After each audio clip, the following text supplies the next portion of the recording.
noite. Vamos seguir com o nosso estudo, visão geral da história da igreja, da história do cristianismo. Hoje, sábado, 3 de maio de 2025. Nós vamos para o nosso, agora eu já me perdi, acho que oitavo o encontro, o nono encontro, agora já não me recordo. Depois, quando eu deixar postado, eu escrevo qual é o número do encontro. Hoje nós ficamos de conversar sobre o período do cisma do Ocidente, do chamado movimento da reforma, movimento da reforma religiosa. Então é um segmento, é um fato importantíssimo na história do cristianismo. Um fato importantíssimo porque essa reforma, a reforma religiosa, ela não somente gerou reflexo no aspecto da religião ou das religiões. A reforma religiosa gerou aspectos políticos muito fortes e aspectos econômicos mais fortes ainda. Então eu diria que a reforma do século XVI, a reforma religiosa, o movimento chamado cisma do Ocidente, ele foi um marco significativo na história da humanidade, não somente na história da igreja. É um movimento muito forte, muito significativo. Diria eu, mais significativo do que o cisma do Oriente. As consequências da reforma foram significativas em vários segmentos: religioso, social, político, econômico. Então é importante nós conversarmos um pouco sobre a reforma religiosa, que é um momento importante na história da religião, na história do cristianismo.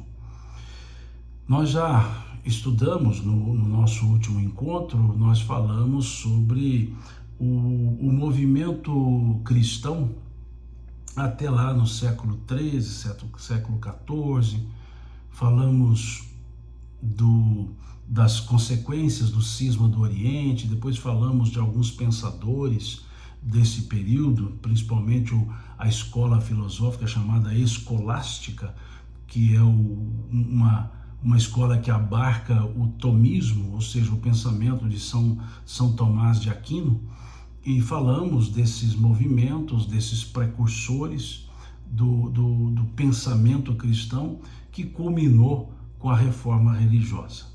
Desde esse período que antecedeu ao século XV, na verdade, desde lá do século XII, nós já temos ações, pessoas que de certa forma podemos chamar de precursores do movimento reformista. Por exemplo, no século XII nós tivemos a figura de Pedro Valdo. Pedro Valdo era um francês, lá dos anos 1100 e alguma coisinha. E ele foi o primeiro a fazer a tradução do Novo Testamento para a língua nacional. Pedro Valdo, ele traduz o Novo Testamento do latim para o francês. E ele fazia sérias críticas contra a Igreja Católica Apostólica Romana. E já no século XII. Então vejamos que nesses precursores nós temos a figura de Pedro Valdo, que é não muito falada, essa figura, mas que fez críticas à autoridade papal, crítica à hierarquia da igreja. Tivemos no século XIV, virando, vamos dizer assim, para o século XV, a figura de John Hus. John Hus é um germânico, não vou dizer alemão, um germânico, hoje seria um tcheco, ele também fez críticas seríssimas ao clero. Ele fez críticas à autoridade papal, ele defendia, como também as ideias de Pedro Valdo, ele defendia a supremacia da Bíblia sobre o Papa, sobre a própria instituição. John Hus ele bebeu muito no pensamento de John Wycliffe, o inglês. John Wycliffe, lá no século XIV, mais meados do século XIV, ele já trazia essas ideias, e John Hus é um que bebe muito nas ideias de Wycliffe, de John Wycliffe. É uma sequência de John, né? John Wycliffe, John Hus, né? E temos outros Johns que vão surgindo na história da igreja. E é interessante esses precursores, e temos um precursor italiano também, chamado Savonarola, né, o Girolamo de Savonarola, no século XV, que também fez críticas ferrenhas ao clero, inclusive apontando na linguagem dele imoralidades no clero. Então, o movimento que surge como reforma religiosa lá no século XVI, com, digamos, a externalização lá em 1517, com as 95 teses de Lutero, ele não foi um movimento que nasceu da noite para o dia. Já ao longo do tempo, já desde o século XII, já vinha tendo essas insatisfações. As contradições, digamos que os antecedentes causais da reforma, as contradições entre o que se pregava e o que se vivia na Igreja Católica Apostólica Romana. Porque o movimento de reforma, ele não foi contra a Igreja Ortodoxa, a Igreja Católica Apostólica Ortodoxa ou Católica Apostólica Oriental. O movimento de reforma foi contra os desmandos da Igreja Católica Apostólica Romana. Ele nasce ali. A visão é em cima dessa lógica da Igreja Católica Apostólica Romana. E os antecedentes, que desde Pedro Valdo, lá no século XII, passando por John Wycliffe, passando por John Hus, passando por Girolamo, né, de Savonarola, era muito claro, eram claros esses desmandos. E aí nós temos as contradições, a questão das vendas de indulgências, que nós já falamos delas, elas não aconteceram lá no século XVI somente. Elas se acirraram no século XVI, mas já vinham sendo vendidas indulgências desde o século X, discutia-se isso. Mas no século XVI, as vendas de indulgências, elas tomaram um vulto muito grande. O que é indulgência? O que seria a venda de indulgências? A venda do perdão, o perdão eclesiástico. Para construir a catedral, né, de São Pedro, né, a Basílica de São Pedro, o Papa da época, Leão X, ele fez da venda de indulgências uma capitalização.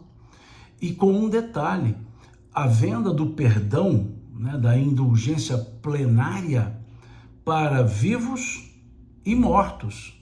Como assim para mortos? Os vivos que comprassem as indulgências poderiam comprá-las em nome dos mortos, para que eles recebessem o perdão lá no purgatório, que é uma criação da Igreja Católica, a ideia do purgatório. Então, para as almas que estavam no purgatório, seriam elas também perdoadas pelas indulgências. Então veja que a venda de perdão, e havia, por assim dizer, quase que uma tabela. Um valor X era a indulgência de tantos anos de perdão, um valor X mais era anos mais de perdão, até que num valor, digamos, XYZ, a indulgência seria plenária. A indulgência seria o perdão dos pecados para a eternidade. Então, esse movimento de Leão X, que acirrou a venda de indulgências, visava a construção da Basílica de São Pedro, em especial ali o término, a construção da abóboda, e isso foi somando, né? Somando as contradições, somando aquelas insatisfações que já vinham lá desde o século XII, em que em que se levanta, né, a voz de Pedro Valdo na França, e isso somado à simonia. A simonia, o que é simonia? Venda de coisas sagradas. E quais coisas sagradas ali, em tese, havia a crítica de simonia, principalmente por Lutero? A venda de cargos eclesiásticos. Nós já vimos no passado, nos estudos passados, essa ideia da venda dos cargos. O cargo de bispo tinha um preço, o cargo de padre, os nobres compravam esses cargos para os seus filhos, porque isso representava poder temporal também. Então, esse conjunto, essas contradições todas, e digamos que o ponto focal, a venda de indulgências, gerou, né, talvez a venda de indulgências tenha sido a causa imediata, mas é uma somatória de causas, as insatisfações dos fiéis, né, com relação à própria Bíblia, que só podia ser lida em latim, e nem todos entendiam latim, ou seja, a maioria não entendia latim, então não tinham acesso direto à informação bíblica, questionava a hierarquia da igreja.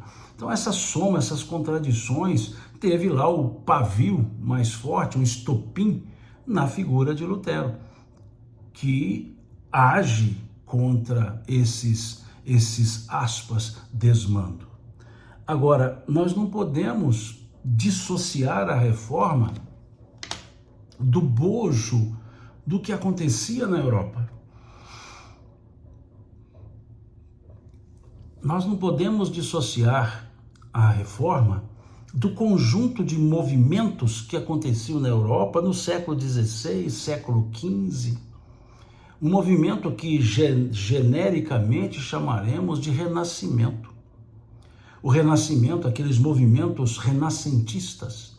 Nós tivemos movimentos renascentistas na arte, na cultura, na música, movimento renascentista no campo científico, os conhecimentos, por exemplo, de Falópio, da anatomia humana, o renascimento comercial, o renascimento econômico, aquele conjunto de estudos buscando novas rotas marítimas, que a história, não diria que é um termo adequado, mas que a história chamou de renascimento comercial, mas na verdade o comércio nunca havia desaparecido, mas digamos que ali houve uma tentativa de ampliar o comércio, de ter o comércio ultramarino. Então tivemos ali, no termo histórico, o renascimento comercial, tivemos renascimentos econômicos, tivemos mudanças no campo da ciência, que começa lá no século XVI e segue, né? E segue para outros séculos. Nós tivemos também o renascimento religioso. Então também não podemos dissociar a reforma religiosa desse conjunto de acontecimentos que era digamos que o fim da Idade Média. Esse século XV, que a Idade Média perdeu a sua força na historiografia iluminista, né? Os iluministas é que criaram esses termos, na historiografia iluminista lá do século XVIII, deram por término da Idade Média o ano de 1453, com a queda de Constantinopla, com a tomada de Constantinopla pelos otomanos, né? Pelos turcos otomanos. Então vivíamos já um período da idade chamada Idade Moderna. Tivemos um renascimento cultural, por exemplo, na literatura, uma obra de Boccaccio, né, chamada Decameron, né, uma das obras literárias, que era uma obra satírica, uma obra crítica. A Divina Comédia, de uma análise um pouco mais, digamos, menos religiosa da ideia advinda dos dogmas céu, inferno e purgatório. Tivemos nas artes ali um Michelangelo da vida, um Da Vinci da vida, um Rafael de Sanzio, esses grupos de artistas. Então houve uma revivescência, digamos, mais aberta o campo do pensamento racionalista, né, o movimento racionalista de René Descartes, por exemplo, tudo isso, né, que foi inaugurando uma cultura chamada humanista, saindo daquela cultura teocentrista, uma cultura homocentrista, ou seja, o homem, né, o ser humano como centro, surgindo ali a ideia no campo astronômico, né, as ideias de Nicolau Copérnico, né, o movimento heliocêntrico, surgindo ainda nesse pensamento os estudos de John Kepler, né, do movimento dos astros. Então vejam que é um conjunto de mudanças significativas que começaram ali no século XV, século XVI mais acentuado, século XVII, né, com Galileu Galilei, e aí vem esse movimento, digamos que efusivo, e a reforma vem nesse contexto, digamos nesse contexto do pensar humano. Nesse contexto, me permito a expressão mais jocosa, de pensar fora da caixinha. Né? A arte aqui, o Gil Brandão fez alguns comentários sobre a Basílica de São Pedro. A arte da Basílica de São Pedro é uma arte renascentista. A pintura, né, a pintura da Capela Sistina, o teto da Capela Sistina, feita por Michelangelo com auxílio de Rafael no momento mais final, dois concorrentes, mas no final Rafael auxilia pelo adoecimento de Michelangelo. Nós temos ali belíssimas, só que essa construção da Basílica, parte da arrecadação, parte do dinheiro captado por Leão X, o Papa da época, veio da venda das indulgências, venda dos perdões religiosos. Então, é esse o contexto no qual surge a reforma. Então, no embalo do movimento científico, cultural, artístico, econômico, político, nós temos a formação dos estados nacionais ali surgindo no século XVI, temos as grandes navegações. Já tivemos a chegada de Colombo, né, com a sua frota na América em 1492, tivemos a Guerra da Reconquista de 1492, tivemos ali a escola de Sagres, né, desenvolvendo conhecimentos náuticos no século XV, final para o século XVI, a viagem de circunnavegação de Fernão de Magalhães já tinha acontecido, o caminho das Índias já tinha sido descoberto, né, os portugueses já tinham dobrado o Cabo do Bojador, né? Já haviam visto que a África era maior do que eles imaginavam, porque dobraram já o Cabo do Bojador, depois conseguiram dobrar o Cabo da Boa Esperança. Todo esse movimento, vejam, a reforma ela não sai de um nada.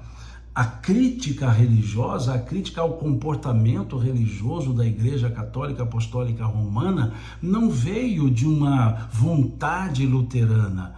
Tudo isso vem num conjunto que podemos chamar esse conjunto todo de renascimento do pensamento, renascimento do raciocínio, renascimento do livre pensar.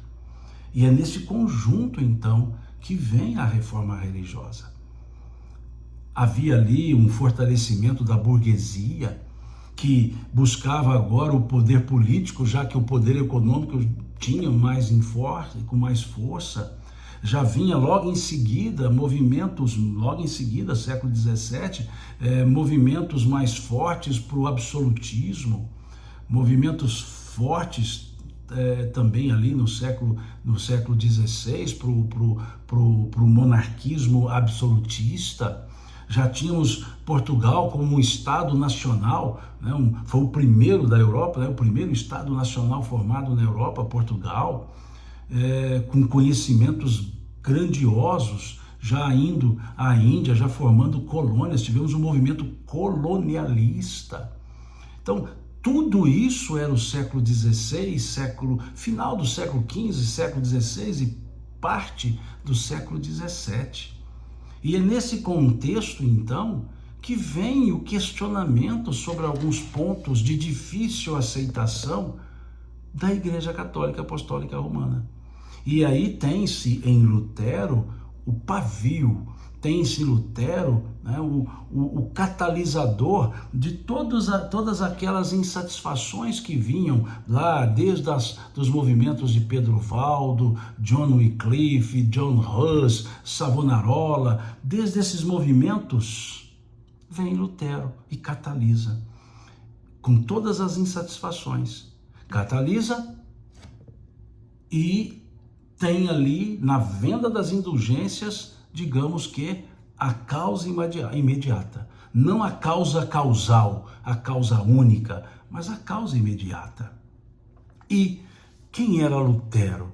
Lutero era um monge, era um padre, né? Um padre agostiniano, da ordem dos agostinianos, né? Um padre que trazia muitos conflitos internos, conflitos no aspecto de questionamentos existenciais.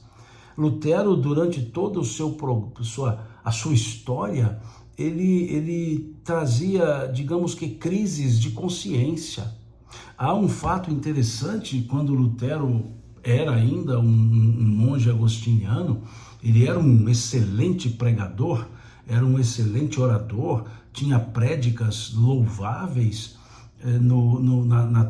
no púlpito, era um pregador da igreja, mas nesses dramas de consciência ele ponderava que aquilo que ele dizia era importante, mas nem sempre aquilo que ele dizia era feito por ele. Ele tinha essa crise, essa dificuldade, essa crise, eu diria, muito semelhante a Paulo, né? que questionava entre o querer o bem e não fazer o bem. E Lutero, então, ele entrava em crises de consciência sobre isso, porque questionava. Ele já entra para a ordem agostiniana como fluxo desse questionamento todo. E tentando ali na ordem agostiniana, uma ordem severa, talvez ter esse refrigério para os seus questionamentos. Mas chega a tal nível que ele se retrai, ele deixa de pregar, ele vai para a sua clausura, né, a sua cela é o termo, né, o seu quarto, e ali se tranca, fica ali. E aquele pregador tão querido não estava mais atuando, chegando a tamanho drama de consciência. E o seu preceptor, aquele que o orientava, vendo essa crise de consciência, ele diz algo para Lutero que foi significativo. Ele diz para ele assim: Martim, o pregador sempre prega melhor aquilo que ele mais precisa. Como que dizendo a Martim Lutero que ele falava para ele mesmo, ou seja, era para ele ouvir o que ele falava para ele poder também mudar, que não era só para os outros. Então veja essa fala desse preceptor de Martim Lutero, quando ele diz: Martim, o pregador sempre prega melhor aquilo que ele mais precisa. É como se fosse uma chave que abrisse um pouco essa lógica para Martim Lutero. E Lutero, estudando mais, aprofundando-se mais, ele encontra em Paulo a ressonância para a sua vida. Ele encontra em Paulo, principalmente na carta de Paulo aos Romanos, o indicativo, aquilo que lhe abriu a mente, aquilo que lhe abriu todo o entendimento, aquilo que veio como um refrigério para a sua luta interior. Quando ele se depara lá no versículo 17 do capítulo 1 da carta de Paulo aos Romanos, a expressão: o justo viverá pela fé. Essa frase transformou-se num mantra para Lutero. E é com essa frase que ele então vai encontrar eco para os seus questionamentos, aqueles questionamentos dos desvios de conduta, dos desvios, dos dogmas, das imposições, das obrigações exteriores impostas pela igreja, de uma hierarquia rígida, composta por rituais e ritos, e ele ali começando a pensar, peraí é por minha conta, o justo viverá pela fé. E essa foi a grande bandeira para que Lutero se fortalecesse e discutisse, questionasse mais veementemente essa conduta da igreja. Ali é que ele propõe, então, um movimento de reforma. A ideia de Lutero não era criar outra igreja. Por isso que o nome é reforma. Ele queria reformar a igreja. Mas esse movimento fugiu ao seu controle. E no final de reforma se teve a criação de novas igrejas, novas religiões. Aquilo que para Lutero era reformar a Igreja Católica, não criar outra religião. Mas no final da história acabou que foi o caminho aberto para se criar novas religiões. E essa situação chega, e Lutero conversou com seus superiores, foi em busca dos superiores cardinalícios para que ouvissem a ele, para que entendesse que ele estava querendo mudar, mas para melhor, reformar para melhor. E não conseguindo isso, em 31 de outubro de 1517, Lutero então vai ao castelo de Wittenberg, na hoje Alemanha, vai no castelo de Wittenberg e afixa e prega na porta principal as suas chamadas 95 teses.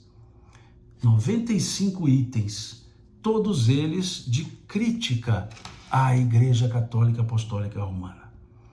Lá no castelo de Wittenberg, ele então, digamos que inaugura a reforma religiosa. Porque a partir daquele momento que ele fixa as teses, já não há mais ponto de volta. E aquelas teses inflamaram muitas pessoas no argumento de Lutero. Aquelas 95 teses, elas despertaram pessoas que ali, como Lutero, estavam insatisfeitas, mas não sabiam verbalizar. Então, quando se busca um fato marcante, o fato inaugural daquilo que se diz quando começou a reforma religiosa, é com essa fixação, esse pregar das 95 teses na porta central, na porta principal do castelo de Wittenberg. E ali nasce então esse movimento da reforma, que era para reformar a igreja e não para transformar em outras religiões. E o que de certa forma Lutero defendia? Quais podemos dizer eram os pontos focais dessas 95 teses? Óbvio, eu não vou aqui citar as 95 teses, mas vamos resumindo. E ali o que Lutero questionava, o que Lutero trouxe efetivamente? É aquilo que a doutrina, a história chama de 5 solas. Solas no sentido de somente, a palavra latina, né? Somente. Então Lutero colocou no conjunto das 95 esse elemento, as chamadas 5 solas. Sola Escritura, sola fide, sola gratia, sola Christus, sola Deo gloria. As 5 solas, sola Escritura, sola fide, sola gratia, sola Christus, sola Deo gloria. O que significam essas 5 solas que ele coloca ali em latim? Sola Escritura, ou seja, a autoridade só está na Escritura. Só se aceita aquilo que estiver na Escritura, na Bíblia. Isso é que é chamada sola Escritura.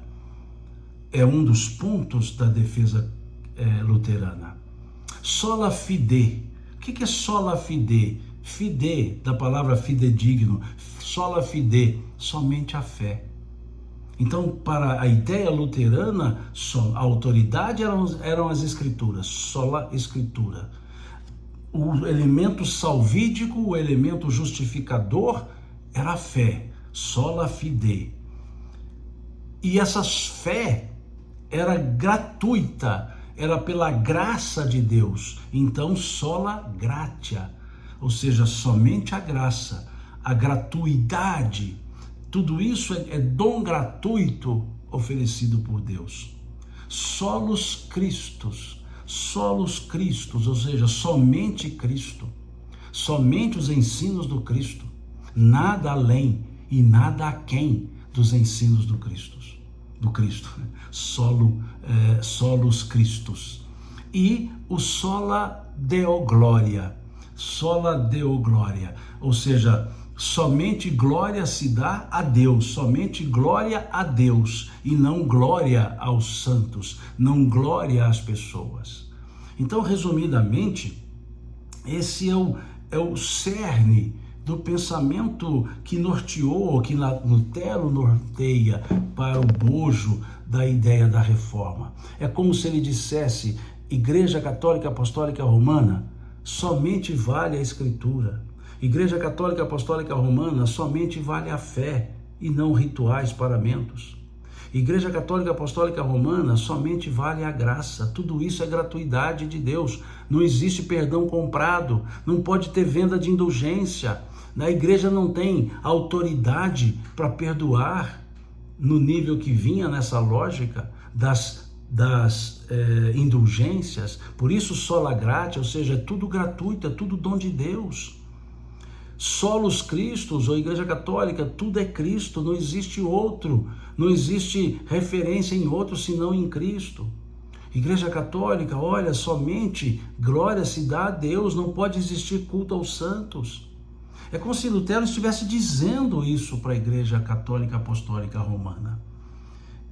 Nas chamadas 5 solas: sola Escritura, sola fide, sola gratia, solus Christus, solo Deo gloria. Esse é o cerne do pensamento. E na crítica das 95 teses, ele vai elaborando de uma maneira mais bem trabalhada esse conjunto de questões. E ele criticava, ele defendia a livre interpretação da Bíblia, porque a Bíblia só podia ser lida em latim. E quem lia em latim? Somente o corpo eclesiástico.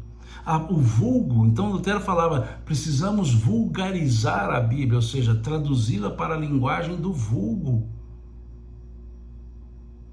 E aqui, Gil Brandão pergunta, ele estava certo? Gil, a questão de certo e errado é muito dependente do ponto de vista que se tem. Do ponto de vista católico, ele estava errado. Por exemplo, sola Escritura? Não, porque entendiam os católicos que existiam situações que estavam fora das Escrituras e eram costumes arraigados, tradição, outras tradições. Então, para a Igreja Católica não daria essa lógica. A sola gratia, entendia eles que podia sim o perdão ser dado. Então, por isso é que houve ruptura. Porque um achava que estava certo, outro achava que estava errado. Há grandes pensadores que entendem que não é só a Escritura, até criticam isso. Há outros pensadores que defendem a ideia de só a Escritura, os pensadores protestantes, evangélicos. Então aqui não cabe dizer se ele estava certo ou estava errado, é um conjunto, digamos, teológico defendido por Lutero. É um conjunto teológico não aceito pela Igreja Católica, e aí está justamente a diferença. E vem, Fernando pergunta, Simão, por que os evangélicos dizem que seremos salvos somente pela graça e não por obras? Vou falar disso daqui a pouquinho. Esse pensamento ele surge, Fernando, a partir da lógica calvinista, a partir do movimento calvinista. Nós falaremos sobre isso. E até já conversei no nosso estudo sobre a carta de Paulo aos Romanos, já houve um momento, né, no capítulo 6, 5 e 6, que nós conversamos sobre isso. Mas eu vou falar daqui a pouquinho. Se eu não falar, me cobre, mas eu creio que eu vou falar sim. Então vejamos, esse conjunto. Então Lutero criticava a ideia da Sagrada Escritura não ser na língua vulgar, ou seja, na língua do vulgo, do povo. Então ele defendia a livre interpretação da Bíblia, que não poderia ser a interpretação somente canônica, era livre a interpretação da Bíblia. Ele defendia que a salvação pela fé, mas o perdão pela graça, deveria ser precedido de contrição, arrependimento e atitude. Para ele não bastava apenas arrepender, era preciso mudar de atitude. E a confissão católica bastava o arrependimento e a penitência, que era uma penitência de mortificação, mas a pessoa depois continuava as suas atitudes. Então, ele criticava esse aspecto. Ele entendia que o sacerdócio deveria ser universal entre os crentes, que não podia ser para algumas pessoas, ou seja, só para sacerdote o direito de falar das Escrituras. Então ele entendia, ele dizia que era um sacerdócio universal dos crentes. E ele criticava a infalibilidade papal, que o Papa é infalível, o Papa nunca erra porque é inspirado pelo Espírito Santo. Então vejamos que as críticas eram fortes, virou elemento básico da reforma religiosa, e as 5 solas, né, os 5 somente, que é o cerne desse pensamento. Agora, movimento de reforma, veja, movimento, porque não foi estanque, começa ali com Lutero mais fortemente, 1517. Mas nós tivemos uma reverberação. Por exemplo, a reverberação calvinista.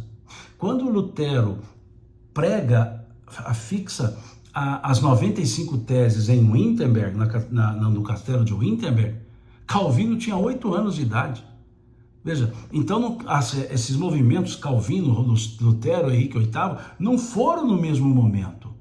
Lutero começa ali em 1517, e aí o movimento calvinista ele toma força a partir de 1500 não tem uma data firme, mas a partir de 1533, que presumem que foi quando Calvino se converteu ao protestantismo.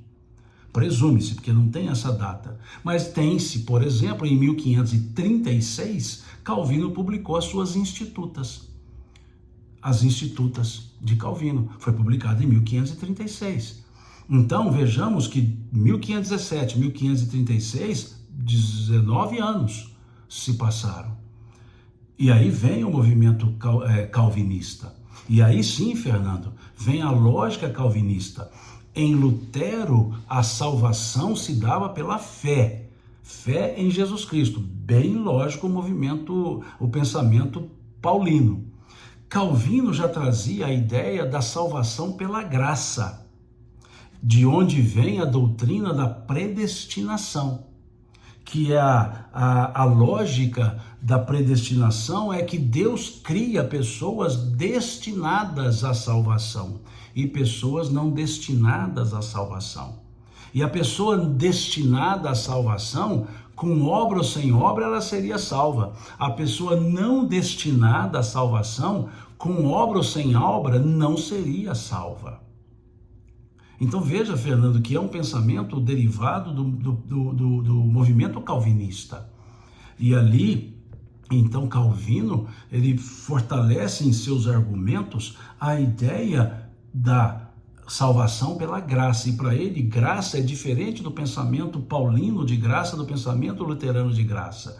A ideia que Lutero dizia, o justo viverá pela fé, e a fé se encontra na graça de Deus, é para dizer que a salvação era gratuita. Era por graça. Agora, a salvação pela graça no pensamento teológico de Calvino é aquela salvação predestinada. A graça é que salva. Ou seja, se Deus quiser, ele salva. Se não quiser, ele não salva. Pode fazer suas obras que não salva. Então é por isso que boa parte dos evangélicos, para não dizer quase a totalidade, porque os evangélicos beberam muito em Calvino. Beberam menos em Lutero e mais em Calvino. As igrejas reformadas, elas vêm mais fortes do movimento calvinista.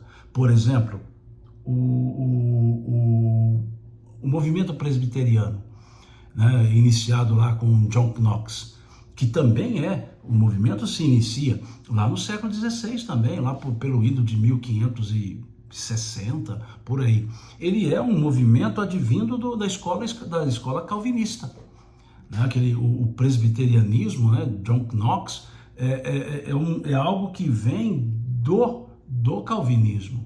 O metodismo, né, a igreja metodista que surge lá no século XVIII, mais fortemente, século XVIII, bebe no calvinismo. A igreja batista lá do século XVII bebe no calvinismo. Então, por isso, essas igrejas, elas trazem essa lógica da salvação pela graça. Mas a salvação pela graça, pela lógica predestinatória, ou seja, a doutrina da predestinação. Essa é a lógica calvinista. Então, e por que dizia que as obras não seriam úteis? Porque já estava destinado à salvação pela graça. Já nasceu destinado à salvação, já nasceu destinado à não salvação. Então, isso coloca Deus num unidunité, né? Esse nasce para salvação, esse não nasce, esse nasce, esse não nasce. Deus fazendo um ser que é justo, bondoso, equânime, equidade em todas as suas ações, fala, não, esse aqui predestinado para a salvação, esse aqui não. E aí que vem então a ideia. Então por isso critica as obras, dizendo, não adianta falar que as obras salvam, o que salva é a graça. E Lutero já dizia, o que salva é a fé, pela graça de Deus, ou seja, a fé pela graça de Deus, pela gratuidade de Deus. Mas a ideia calvinista é pela fé, pela graça no sentido concessão dada por Deus, predestinação dada por Deus. Esse é o porquê da maioria das igrejas evangélicas trabalharem com a ideia da salvação pela graça. E aqui faço um parêntese. Paulo, quando falava obra, na linguagem paulina, obra não é obra no sentido caritativo. Quando Paulo critica as obras, capítulo 1 até o capítulo 6, 7 da sua carta aos Romanos, ele critica as obras da lei. O que eram obras da lei? Aquilo que a lei mosaica mandava fazer. Por exemplo, né, comer o pão ázimo na Páscoa, né, privar-se da alimentação de certos alimentos, e como, por exemplo, carne de animais que têm pés fendidos e não ruminam, ou seja, carne de porco, a proibição de comer carne e derivados do leite juntamente, né, que baseado numa fala da Torá, não, da lei, né, dos profetas, não comerás da carne banhada no leite da mãe. Então essas são as obras da lei que Paulo criticava, dizendo que não é isso que salvava, o que salvava era a fé em Jesus Cristo. Diferente do que Tiago escreve na sua carta, que é uma carta só, que ele dizia que a fé sem obras era nula. E aí a obra que Tiago falava era a obra caritativa. Está lá no seu capítulo 2 da carta de Tiago. Está no capítulo 2, que ele até dá o exemplo da obra caritativa, vestir o que tem frio, alimentar o que tem fome. Então o Tiago deixava claro que a fé sem obras é morta em si mesma. A fé sem obras é nula. Então, veja, e o pensamento calvinista tirava as duas coisas. Nem fé, nem obra. O que salvava era a graça. Mas a graça era uma liberalidade divina, ou melhor dizendo, era uma arbitragem divina. Deus arbitrava. Então esse é o pensamento calvinista, né? Quem dizia quem seria salvo, quem não seria salvo, só na escatologia, Wilson. Não havia um salvômetro, né, um aparelho chamado salvômetro, para dizer, você será salvo, você não será salvo. Ia pela a condição que a pessoa estava. Então ali, depois ficava, saberemos disso no final, né? Então, mas não adiantava fazer obra. Então essa é a lógica calvinista. E tivemos outro reformista também significativo no período, que foi Henrique VIII, o rei da Inglaterra. Ele também cria uma reforma religiosa chamada anglicanismo, né, a Igreja Anglicana, que depois foi restabelecida fortemente por Elizabeth I. Mas vamos observar esses três movimentos de reforma. No movimento de reforma calvinista, atendeu muito bem a burguesia. Nós temos que lembrar que nesse período nós tínhamos fortemente ali a burguesia nascendo, se fortalecendo. A burguesia tinha poder econômico, mas não tinha poder político. Então, para ela, a Igreja Católica condenava o enriquecimento, né, a usura. A usura seria a cobrança de juros pelos empréstimos. A usura, então, era criticada pela Igreja. O enriquecer era criticado pela Igreja. Agora imaginemos o que uma ideia de predestinação auxiliaria em que, se tudo acontece é porque é vontade de Deus, quem é rico pela vontade de Deus, quem é pobre pela vontade de Deus. E se o rico deixar de ser rico, ele está contrariando a vontade de Deus. Se o pobre deixar de ser pobre, ele estará contrariando, né? Ele contrariará a vontade de Deus. Então ali houve, né, quer dizer, uma deturpação, mas houve intencionalmente uma deturpação pela burguesia. E a burguesia, então, era ótimo, então vou romper com a Igreja Católica, porque ela não me deixa enriquecer, a doutrina do calvinista me deixa, então por que não? E aí, então, a ética calvinista, ela leva à valorização do trabalho para o crescimento. Eu sugiro a leitura de um livro de Max Weber, muito interessante, sobre a ética calvinista e o desenvolvimento do trabalho. Então, podemos dizer que a reforma calvinista ela serviu para bases econômicas. A reforma de Henrique VIII, plenamente interesseira, mas muito interesseira. Por que o Henrique VIII rompe com a igreja? Por um motivo pessoal. Ele queria um herdeiro, então ele se casou com Catarina de Aragão.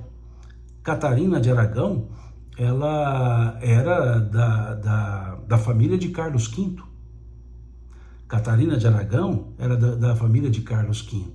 E Carlos V era quem defendia a igreja contra o movimento luterano. E Henrique VIII não teve filho homem com Catarina de Aragão. E ele então propõe ao Papa a anulação do seu casamento. E o Papa não anula. Mas não anula por quê? Porque ela era, salvo engano, sobrinha de Carlos V, salvo engano. Era da família de Carlos V. E Carlos V ajudava a igreja, defendendo a igreja contra o movimento luterano. E então, ele não anulou. E Henrique VIII queria se casar com Ana Bolena. E ele então rompe com a igreja, já que a igreja não pode conceder a anulação do meu casamento, aproveita a reforma de Lutero, e aí ele rompe com a igreja em 1529, a reforma 1517. E ele reforma a igreja e cria o anglicanismo, igualzinho à Igreja Católica. Os mesmos paramentos, a mesma estrutura sacerdotal, confisca os bens da igreja, então as igrejas que eram católicas viraram anglicanas, os prédios, e ali veio a reforma chamada anglicana, que depois foi trabalhada, melhorada, mas imposta lá por Elizabeth I, né? Veio Eduardo VI, que manteve o pensamento anglicano, depois ele falece, vem Maria I, né, da Escócia, e ela era católica, e restaura o catolicismo na Inglaterra, depois vem Elizabeth I e restaura o anglicanismo, e aí sim, com mão forte, a ideia anglicana. Então vejamos, essa reforma anglicana tinha motivação política. Por que política? Porque agora tira a igreja, o poder fica só no Estado. Então a igreja passou a ser Estado. E quem é, né, o chefe político, quem é o chefe da igreja anglicana? O rei. Então naquela época ele rompe com o catolicismo romano e cria o anglicanismo e vira o próprio chefe da igreja anglicana, como até hoje é. O rei Charles é o chefe da igreja anglicana. Por isso, Charles não foi ao funeral do Papa. Como no funeral passado do outro Papa, João Paulo II, Elizabeth II também não foi. Foi o filho dela, que à época era príncipe, que não era chefe da igreja, Charles. Ele foi como filho, como príncipe, na cerimônia do Papa João Paulo II. E nessa agora ele é o rei, então ele não podia ir. Então foi o seu filho, o príncipe, né? Foi, me esqueci o nome do príncipe, Andrew, me fugiu agora. Ele foi ao representante da família, mas o chefe, o rei não pode, por quê? Religião. E a ruptura anglicanismo e a Igreja Católica não se resolveu, então ele não ia. Vejam, então motivação política. Agora, a reforma trazida por Lutero, a motivação era religiosa. Era religiosa porque ele não queria criar outra religião, ele só queria reformar a igreja. Mas perdeu o controle. E aí veio esse movimento calvinista, e Calvino defendia a ideia de criar religião mesmo. Tanto que nasce o calvinismo. O luteranismo, eu diria que vem com Lutero, mas ele, na verdade, forma-se mais fortemente depois do próprio Lutero. Mas a ideia de Lutero era, pura e simplesmente, essa reforma. Mas aí Lutero defendia o não celibato, né? Ou seja, o poder do padre se casar como ele se casou, e seguiu a sua vida, teve lá alguns percalços na história da sua vida, mas a ideia dele era religiosa. E dessa reforma religiosa, calvinismo, anglicanismo, o próprio luteranismo, surgiram, né, várias outras igrejas que vieram no bojo ao longo dos séculos. No século XVI, então, nós tivemos a igreja luterana, a igreja calvinista, a igreja anglicana, de certa forma a igreja presbiteriana, né, que se consolida mais fortemente quando vai para os Estados Unidos, mas é característica do século XVI. O movimento anabatista, que só lá no século XVII para XVIII vira uma religião anabatista, mas o movimento anabatista, são as chamadas igrejas históricas, igrejas reformadas efetivamente. Agora, no século XVII, nós tivemos a igreja batista, né, com a ideia lá de John Smith, por isso que eu falei dos Johns, né, que vem, John Smith lá no século XVII. No século XVIII tivemos a metodista, né, com John Wesley, que também cria o pensamento metodista. No século XIX tivemos fortalecimento de todas essas igrejas e algumas divisões dentro delas mesmas. Século XX, que é o século do pentecostalismo, né? O surgimento das igrejas pentecostais, aquelas que pregavam fortemente a presença do Espírito Santo, a manifestação do Espírito Santo. Então tivemos esses movimentos todos, e com outros reformistas, e continua. Hoje temos depois no século XX, depois dos anos 40, anos 50, tivemos o neopentecostalismo, né? E por isso que a gente vê porque que os Estados Unidos é fortemente protestante, porque o grupo que veio foi um grupo presbiteriano, o grupo dos Quakers, né? Também huguenotes vieram para a América do Norte, para as 13 colônias inglesas. Então ali é mais forte, diferentemente da nossa formação latina, da América do Sul, que foi a colonização foi pela Igreja Católica, né? Pela cruz e pela espada. A Sandra pergunta, Simão, o esoterismo é uma religião? Não. Esoterismo é esoterismo, ou seja, são pensamentos exógenos, né? São ritos, pensamentos, mas não é uma religião. O que é esotérico? É aquilo que foge aos, entre aspas, canônicos religiosos, aquilo que trabalha com o exógeno, com o além, com o além, que eu digo não espiritual, com o além, o para, né? O parafísico, né? Quase que uma parafilosofia, uma parasociologia. Então não é dito como uma religião. Então dizem religiões esotéricas, né? Ou seja, que tem essa característica no mundo do esoterismo, que tem lá, por exemplo, o totemismo, o xamanismo e etc., que vão caindo nos chamados grupos esotéricos. Agora tudo virou também esotérico, né? A pessoa é filósofa e desenvolve um pensamento filosófico que não é muito tradicional, fala, isso é esotérico. Isso aí isso é autoajuda é esotérico. Não necessariamente, né? Então, só rapidamente respondendo. O assunto da reforma ele é bem amplo para a gente falar só nesse tempo de live. Um ponto interessante nesse conjunto da reforma foram as disputas depois entre católicos e protestantes. Calvino, embora fortemente o movimento se dá em Genebra, né, ele se cedia lá, mas é um movimento francês. E na França deriva do pensamento calvinista os chamados huguenotes.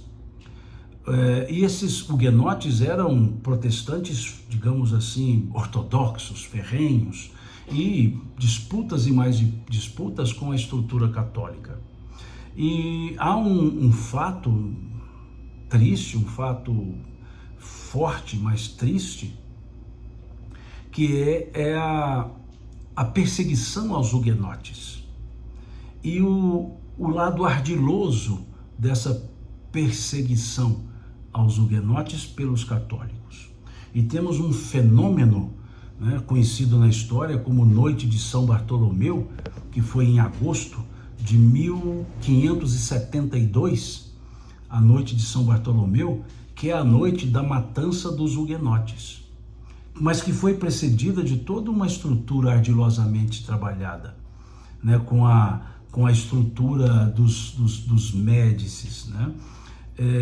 Nós temos ali um huguenote, né, de Navarra, chamado Henrique, e ali vem os pactos políticos, e fazem um acordo de um casamento de Henrique de Navarra com Margarida de Médicis, ou que foi conhecida na história como Rainha Margot. E esse acordo exigia que Henrique de Navarra se convertesse ao catolicismo. Ele era huguenote. E aí ele entendeu, se eu me converto ao catolicismo, eu protejo os huguenotes, porque eu serei rei. Henrique de Navarra seria rei na França. E ali casando-se com Margarida de Médici, né, a Margot. E então ele abdica-se do protestantismo e assume, ele converte-se ao catolicismo para se tornar rei. Tem uma frase dele famosa, que ele diz assim: Paris bem vale uma missa. Ou seja, vale a pena eu virar católico para eu poder ser o rei. E com isso ele protegeria os huguenotes. E assim aconteceu. E Catarina de Médici, mãe de Margarida, foi ardilando de maneira tal que aquela ideia da paz entre católicos e huguenotes estava selada. E nesse movimento, cria-se uma decisão, e aí acontece, em agosto de 1572, acontece o movimento dos católicos pelo pensamento de Catarina de Médicis,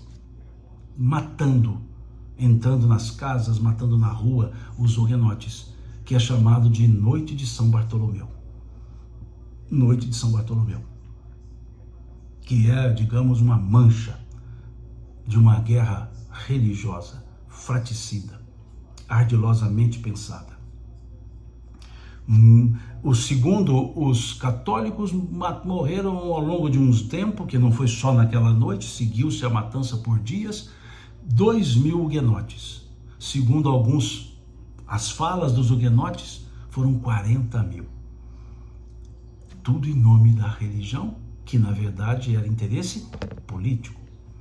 E chega a nível que acaba os huguenotes também sendo expulsos da França. Henrique é destituído, a história segue. Mas são expulsos da França e vão para a Escócia. E aí o movimento escocês se fortalece. Daí a ideia também, né, de termos na Escócia uma forte presença protestante de característica não anglicana, não tão fortemente anglicana, não tão fortemente. E da Escócia vão para a América, para os Estados Unidos, para as 13 colônias inglesas. Então os huguenotes da França vão para a Escócia, ali acabam virando os Quakers, né, se colocando como os Quakers, e esses seguem para as 13 colônias. Então é um acontecimento muito forte. Voltando lá em Lutero, ele defendia a reforma, foi perseguido e ele foi convocado por Carlos V, que era o imperador do Sacro Império Romano Germânico. Ele foi convocado por Carlos V para se apresentar e abdicar-se das suas ideias. É o período, ou é a reunião chamada Dieta de Worms, que aconteceu em 1521, quer dizer, logo em seguida, 5 anos depois, 4 anos depois das 95 teses. Qual que era a expectativa na Dieta de Worms, né? Quer dizer, reunião na cidade de Worms, convocada por Carlos V, que Lutero se retratasse. E Lutero não se retratou.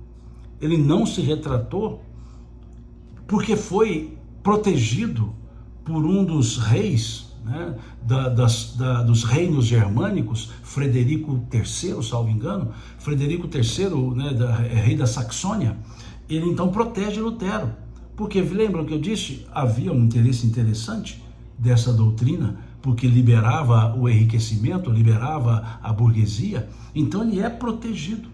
E vem por isso que Lutero não é sentenciado à morte como herege, porque teve a proteção dos nobres e de reis, como o caso de Frederico III, rei da Saxônia. Ele dá essa proteção a Lutero. Lutero era da Alemanha, né? Ele era um germânico, vamos dizer assim, então foi protegido por reis germânicos, não só Frederico III, mas muitos se entusiasmaram com aquela ideia. E ali então segue. E depois, vejam, em 1525 surge o primeiro ducado chamado Luterano Ducado da Prússia. Prússia era um reino germânico, era um dos reinos germânicos, 38 reinos germânicos, e a Prússia era um deles. Então criou-se um ducado, 1525, ou seja, aqui nesse ducado a religião é luterana. Veja como foi dando força ao movimento luterano. Por isso Lutero não foi perseguido. Perseguido sim, mas não foi condenado, julgado, condenado pela igreja como herege, não foi levado à fogueira, como no passado Jan Hus foi levado à fogueira por defender ideias semelhantes. Ou Lutero com ideias semelhantes de Hus. E vem esse processo. Depois, em 1555, surge a chamada Paz dos Augsburgos, né, porque ajustou-se ali uma paz, não perseguir, aceitação, né? E depois lá mais à frente, século XVII, vem a chamada Paz de Westfália, né? Essa Paz de Westfália. A Paz de Westfália, que foi uma discussão, um acordo de 1618, salvo engano, a 1648, discutindo isso para chegar num acordo que os reinos que quisessem escolher suas religiões poderiam escolher suas religiões. Então, se um reino germânico quisesse ser luterano, seria, calvinista seria, que é a chamada Paz de Westfália. Então veja quantas coisas foram acontecendo a partir do movimento reformista. E essa Paz dos Augsburgos, quer dizer, em 1555, deu um refrigério.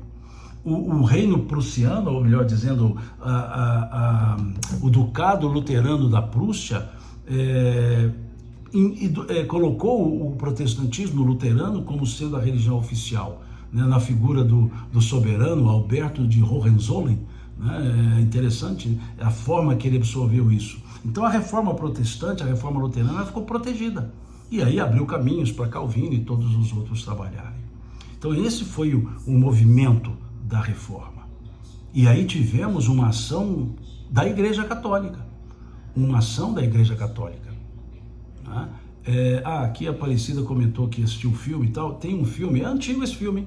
Esse filme é lá dos anos 90. Chama A Rainha Margot, que narra a história de Margarida de Médici, né, com Henrique de Navarra, e lá tem até as cenas criadas, óbvio, da Noite de São Bartolomeu, né? É um filme dos anos 90, foi feito lá nos anos 90 do século XX. E veio o movimento da Contra-Reforma. O que é o movimento da Contra-Reforma? A reação da igreja. Convocou-se um concílio, chamado Concílio de Trento, e esse Concílio de Trento se reuniu de 1545 a 1563, e durante esse período, qual foi a finalidade e o fechamento do Concílio Concílio de Trento? A reafirmação da fé católica. Então, nesse Concílio de Trento, decidiram reforçar o dogma da infalibilidade papal, reforçaram o culto aos santos, criou o catecismo romano, a forma de ensinar, transformou a Vulgata, a tradução de São Jerônimo, como a Bíblia oficial não podendo ter outra e não podendo ter interpretação diversa daquela que estava na Vulgata. Teve a criação da Companhia de Jesus, ali nasceu, no Concílio de Trento, é que nasce a Ordem dos Jesuítas, que foi uma ordem que levou o cristianismo para meio mundo, o cristianismo católico para meio mundo, nos processos de colonização, sai lá do Concílio de Trento, fortalece o chamado Tribunal do Santo Ofício, que se encarregou dos julgamentos, conhecido como Inquisição. Então, nasce ali na Contra-Reforma, no Concílio de Trento, fortalece-se a ideia do Tribunal do Santo Ofício. Lá, a Companhia dos Jesuítas, lá com Santo Inácio de Loyola, e é interessante, Santo Inácio de Loyola estudou no mesmo colégio que estudou João Calvino. Interessante. Criou-se no Concílio de Trento o Index Librorium Prohibitorium. O que é o Index Librorium Prohibitorium? Índice dos livros proibidos. Lá no Concílio de Trento é que vem a proibição a ler as obras de Lutero, a ler obras de Calvino, a ler obras de quaisquer pessoas que não comungassem da fé católica ou que a fé católica delas divergisse. Houve períodos de proibição de leituras de filósofos. Né? Tem um filme interessante que depois, se quiser assistir, um filme antigo também, lá baseado no livro de Humberto Eco, O Nome da Rosa.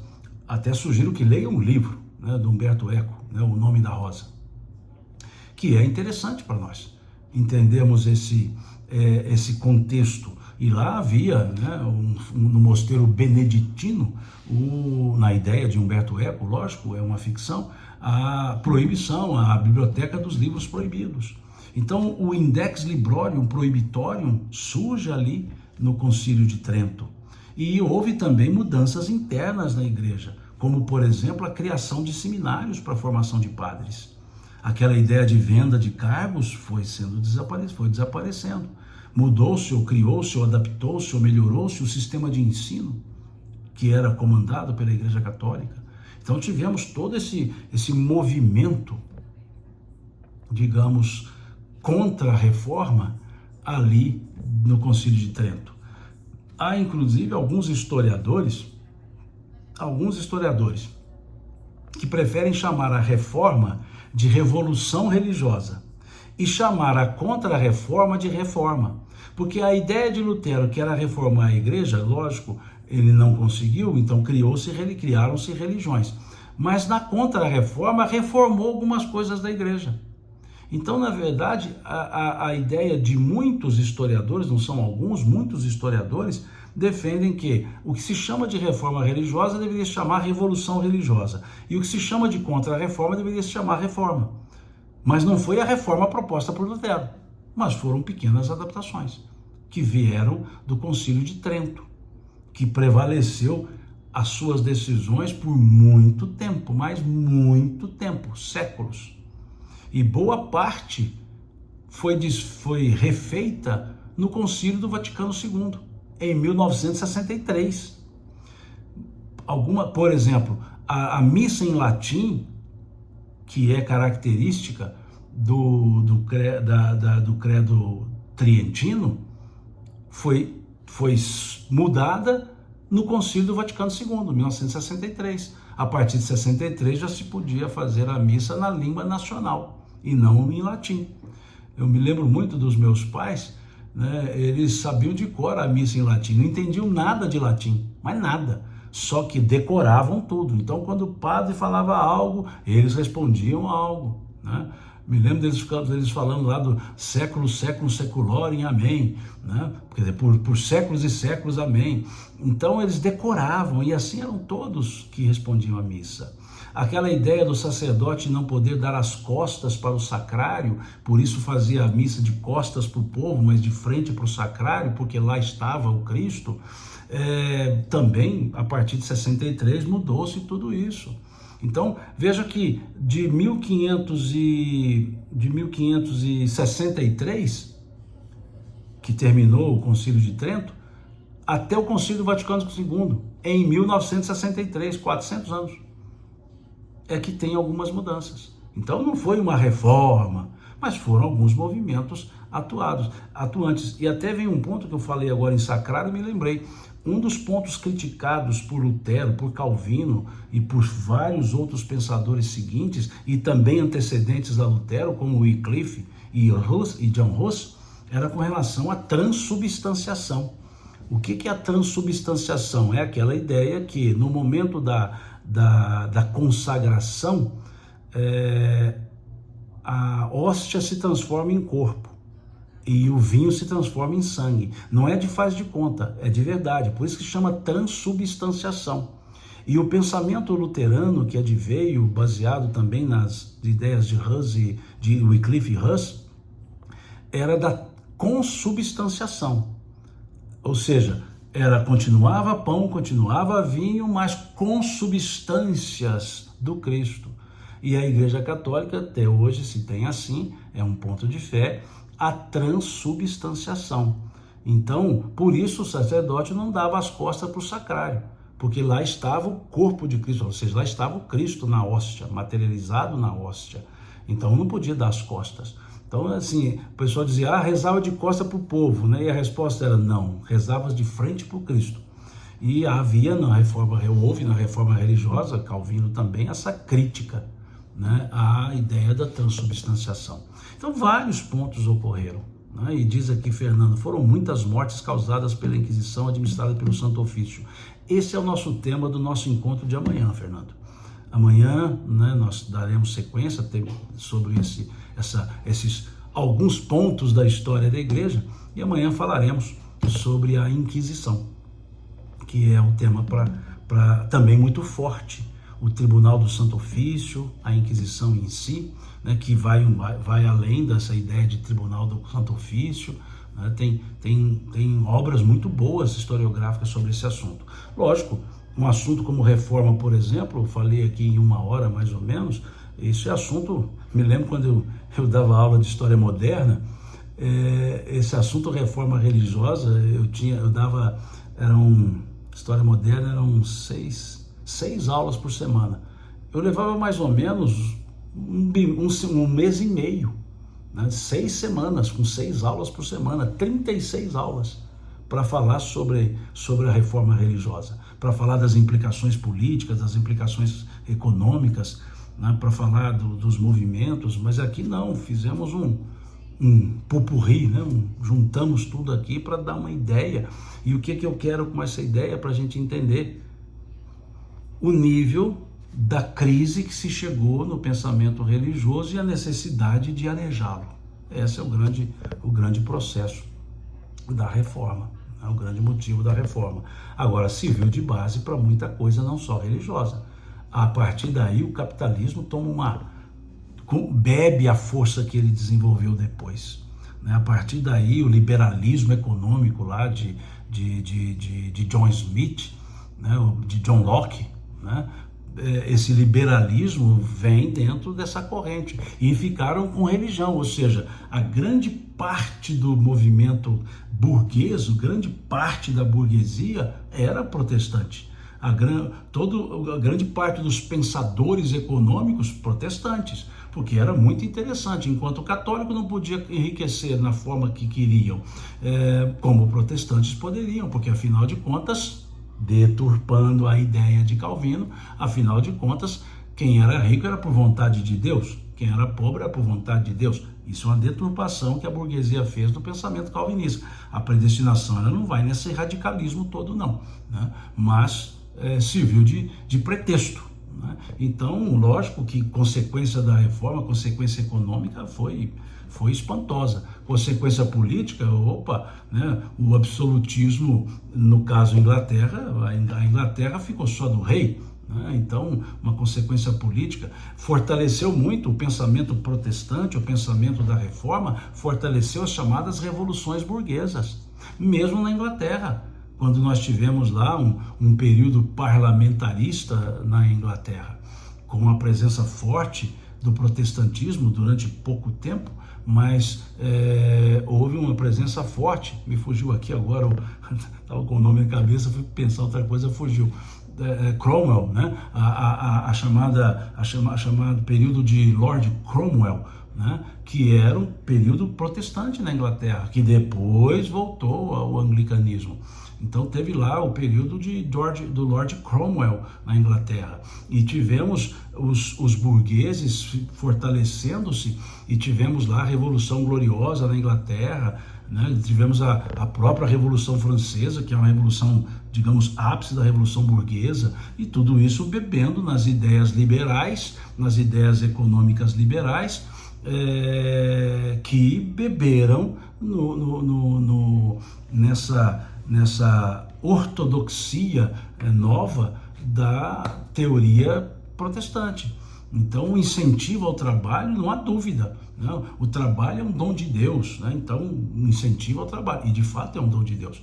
Então, teve o aproveitamento intencional, pejorativo, mas tudo isso influenciou. Então, tivemos influências políticas muito fortes que levaram a movimentos burgueses calçados no apoio divino, ou seja, ninguém perdia a religião por também defender o liberalismo econômico e tudo mais, né? Então veja, a reforma disso, ela é muito mais do que só o movimento religioso, foi muito além disso, não era vontade nenhuma de Lutero para isso, mas foi muito além disso, né? Mas volto a dizer, o que eu falei aqui é um resumo do resumo do resumo do resumo do resumo. Mesmo na faculdade em que eu era professor de História Moderna, desde lá na faculdade, em 36 aulas não dava para falar tudo o assunto, então aqui muito menos, né? E aí, na próximo encontro, que é amanhã, às 18 horas, nós falaremos da Inquisição, que é o nosso penúltimo encontro desse assunto. Falaremos da Inquisição, também de uma maneira resumida, porque a Inquisição, são séculos, não só do Tribunal do Santo Ofício, temos resquícios antes. E na segunda-feira nós encerramos, e na segunda-feira minha ideia é conversar sobre os pensadores, né? Os chamados pais da igreja, os chamados apologetas, desde os antigos, dos modernos aos contemporâneos, né? Conversar sobre isso na segunda. E amanhã, 18 horas, falaremos sobre a Inquisição. Fica aqui o meu agradecimento, né? Fernando diz aqui, quanta arbitrariedade da igreja, totalmente oposta ao ensinamento de Jesus. Onde tem gente, né? Eu vou voltar aqui e dizer a frase do Espírito de Verdade, Fernando, que está lá no capítulo 6 do Evangelho segundo o Espiritismo. Todas as verdades se encontram no cristianismo. Os erros que nele se enraizaram são de origem humana. A questão não é a igreja. Melhor dizendo, a questão não são as religiões, são os religiosos. Aí é que é o ponto da questão, né? Então fica aqui meu agradecimento a vocês. Um bom sábado, um bom domingo, e seguiremos, né, amanhã, domingo, às 18 horas, com esse estudo de visão geral da história do cristianismo, na verdade bem pontual, só uns pontinhos, e falaremos sobre a Inquisição. Muito obrigado, Deus abençoe a todos vocês. Aqui um último comentário do Thales, que ele diz: Simão, acompanhando esse estudo desde o primeiro vídeo, foi dando uma agonia perceber que quanto mais fomos politizando o cristianismo, mais fomos nos afastando da mensagem real de Jesus. Aí foi o que eu disse, onde tem gente tem problema, né? A Deda dizendo aqui, gratidão sempre por disponibilizar seu precioso tempo. Não é questão de disponibilizar tempo, não, faz parte, estamos aqui reunidos em grupo, vocês também estão disponibilizando tempo para estar aqui, todos nós estudando juntos, né? É isso, muito obrigado, fiquem com Deus. Bom, vamos mineiramente falando, já são 19 horas e 26 minutos, mineiramente falando, vamos comer um trem, né? Até amanhã para os que forem seguir. Bom fim de semana, bom domingo, boa semana e até mais.